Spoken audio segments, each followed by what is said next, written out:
자, 우선 오늘 오후 2시 정말 그 모든 전 국민의 그 초미의 관심사가 되고 있는 사건이죠. 윤석열 체포방해 사건과 관련한 1심 선고가 전 국민에게 라이브로 생중계가 됩니다. 제가 그 일본 출장 갔다 왔잖아요. 네. 순방을. 네. 한국에는 모든 그 소식이 윤석열 밤새 또 재판했잖아요. 저녁 늦게까지 재판.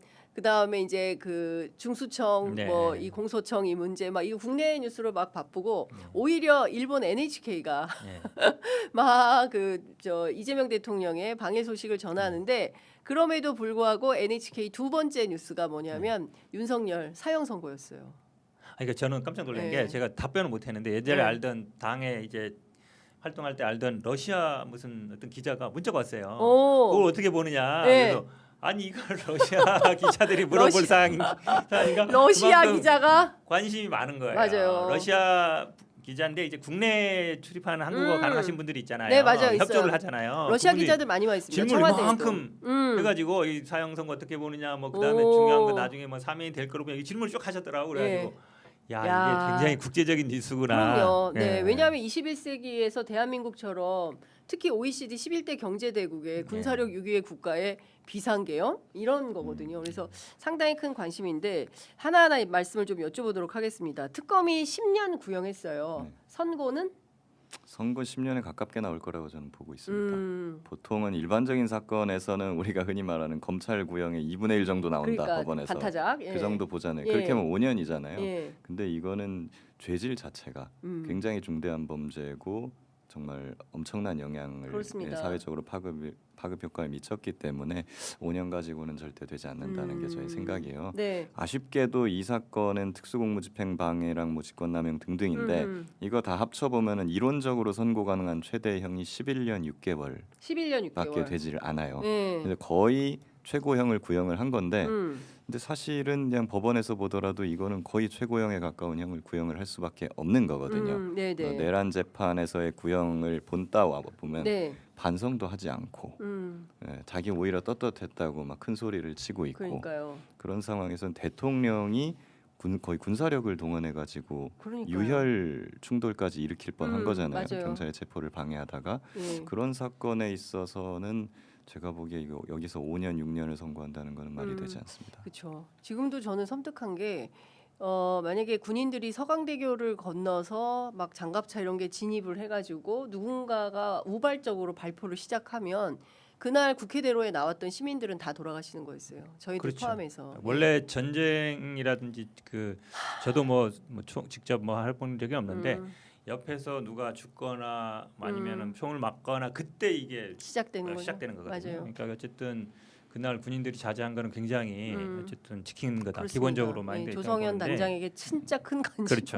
감사를 드립니다. 제가 지난번에 아마 여기 와서 이 10년 제가 아마 맞췄던 맞아요. 기억이 있어요. 깜짝 놀라서 네. 진짜 적확하게 딱 지금 맞췄어요. 말씀처럼 끝나자마자. 11년이었으니까 뭐 11년 구형하긴 그렇고 네. 10년 얘기 딱 했잖아요. 예, 맞아요. 근데 선고가 몇 년 할 거냐도 조금 이제 좀 네. 이제 있는데 저는 네. 7년 보겠습니다. 7년? 예, 오, 7년. 결과 한번 보시죠. 왜냐하면 네. 지금 말씀처럼 다음 주에 보겠습니다.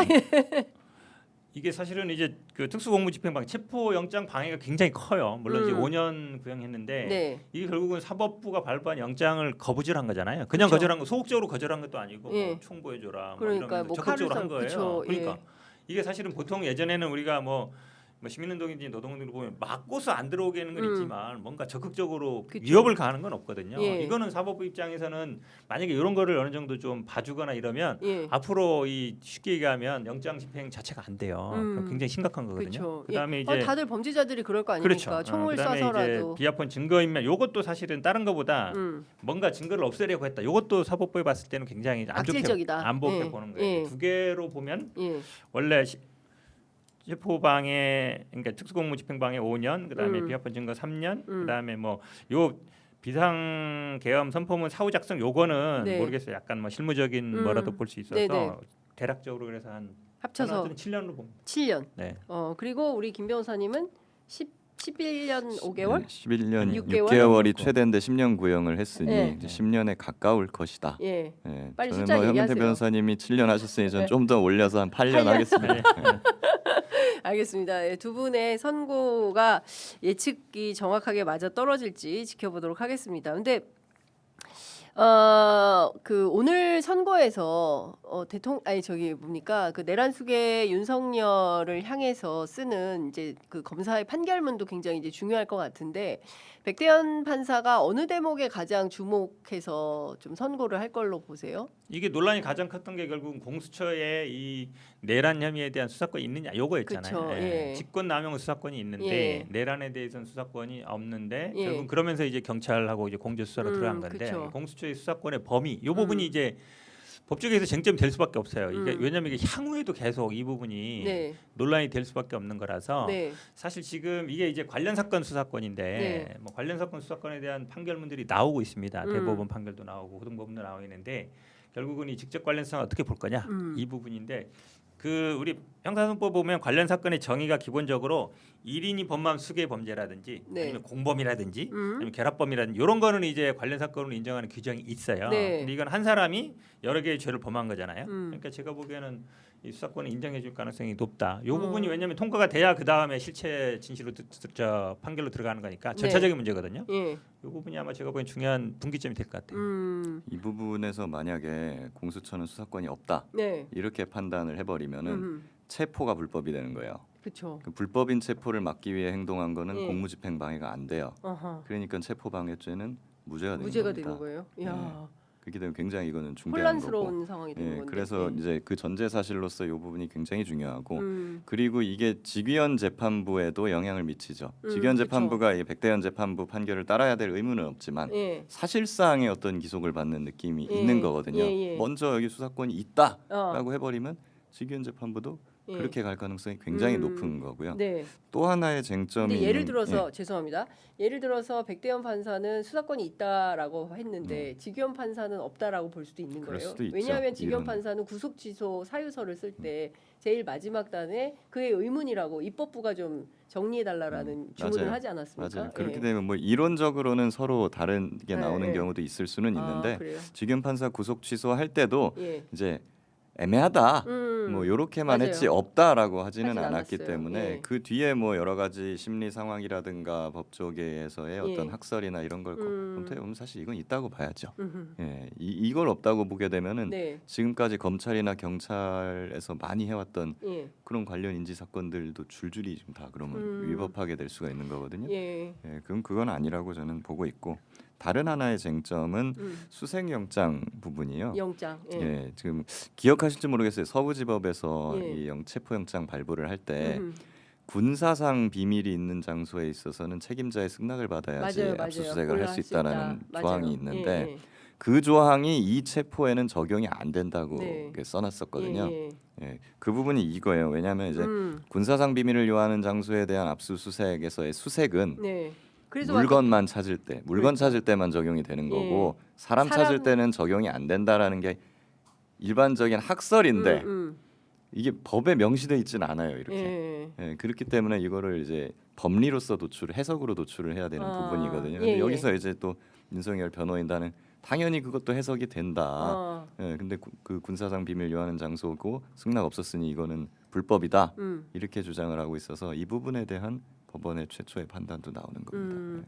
그러니까 좀 주목해서 봐야 되는 게 굉장히 많은데 공소기각 주장을 하긴 했는데 이거는 뭐 그냥 넘어가겠죠. 말도 안 되는 소리니까. 근데 판단을 할 거예요. 판단 안 할 수가 없죠. 공소기각 예. 여부에 그- 대해서도. 아니 왜냐면 이게 수사권 문제거든요. 결국 네. 수사권이 있냐 없냐 문제인데 아까 지금부터 말씀하신 네, 것처럼 네. 저도 말 얘기한 것처럼 형사소송법에 관련 사건에 1인이 범한 수개의 범죄는 관련 사건이라고 돼 있어요. 네. 그다음에 우리 관련 사건 수사권을 인정하고 있고 그다음에 이제 내란에 대해서 문제지만 직권남용 수사권이 있잖아요. 그거에 네. 대해서 한 사람이 범한 수개의 죄이기 때문에 제가 보기에는 뭐 형사소송법 해석상으로도 관련 사건으로 인정된다라고 봐요. 그 국무위원 심의 의결권 침해 문제는 어떻게 보세요? 요것도 인정을 할까요? 대부분 저는 인정을 할 수밖에 없을 것 같다는 생각이 들어요. 네. 직권남용 권리행사 방해죄 요건에는 다 들어맞습니다. 예, 자기의 직권을 남용해서 계엄을 선포하고 뭐 네. 국무회의를 소집을 하는데 국무위원들의 권리, 국무위원들 권리는 국무회의가 열렸을 때 거기서 계엄에 대해서 자기 의견을 진술을 하고 뭐 토론을 할 수 있는 그런 권리가 있잖아요. 네. 못하게 했잖아요. 나 그냥 간다. 나 발표로 가버린다 하고 그냥 끝내버렸잖아요. 네. 예, 그런 뭐 진술할 수 있는 의견 진술 권리를 방해한 거죠. 네. 예, 그렇기 때문에 이 부분도 뭐 유죄는 넉넉히 나오지 않을까. 맞습니다. 오늘은 표정이 어떨까요? 왜냐하면 지난 내란 재판 때 그 검찰 특검에서 구형할 때 사형 구형하니까 웃었잖아요. 그리고 초반에 무슨 뭐 바보가 무슨 내란을 일으키냐는 황당무계한 얘기도 많이 하고.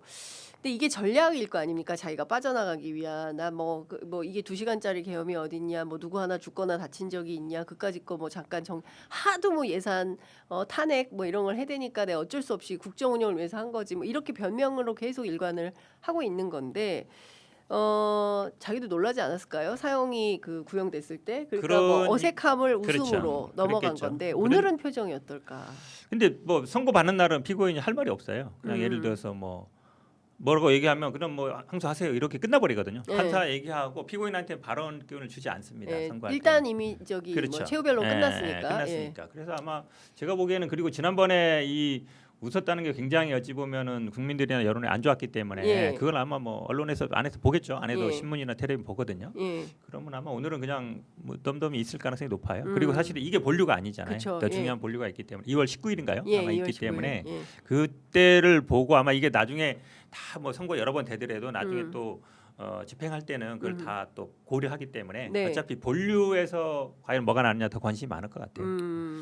만약에 오늘도 웃는다고 한다면 네. 예, 그러면 이 사람은 그냥 대한민국 사법 체계 자체를 그냥 이제 무시하는 비웃는 예, 거다. 비웃는 그런 단계에 들어섰다고 봐야 되고 그냥 예. 이제는 윤호개인 자기 추종하는 그 소수 세력 예. 여기만 보고 가겠다. 음. 예, 거기로 그냥 본인이 완전히 갔다고 봐야죠. 근데 뭐 이미 그런 단계는 지나간 것 뭐 같아요. 그런 것 예, 같긴 뭐, 합니다. 뭐 이미 그래서 그런 거는 웃어도 사실 이상하지 웃거나 않을 것 말거나. 같아요. 거기에 크게 웃거나 의미를 두는 것 의미를 자체가 둘 필요가 예, 없다. 아, 근데 이제 지규현 판사는 다음 선거에서 어떻게 할까? 그것도 사실은 관심이에요. 그죠? 예. 그렇죠. 예. 저는 사실은 구형은 5.18하고 좀 비교했을 때 그때는 내란 목적 살인이 있었고 네. 이랬는데 지금은 그게 아니어서 음.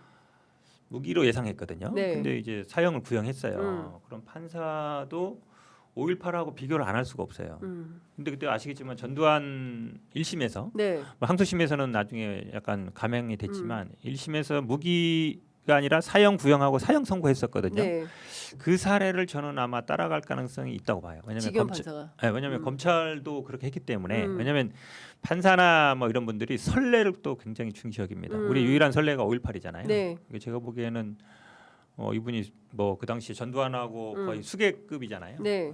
뭐 사형 선고 가능성이 저는 좀 있다고 봐요. 알겠습니다.